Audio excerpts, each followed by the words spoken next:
கந்தன் காலடியை வணங்கினான் கடவுள்கள் யாவரையும் வணங்குதல் போலே கந்தன் காலடியை வணங்கினான் கடவுள்கள் யாவரையும் வணங்குதல் போலே கந்தன் காலடியை வணங்கினான்.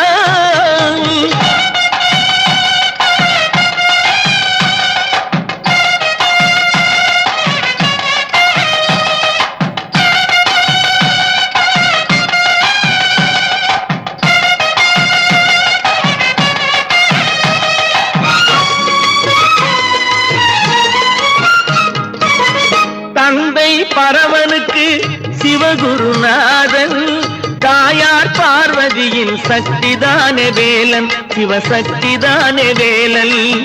தந்தை பரமனுக்கு சிவகுருநாதன் தாயார் பார்வதி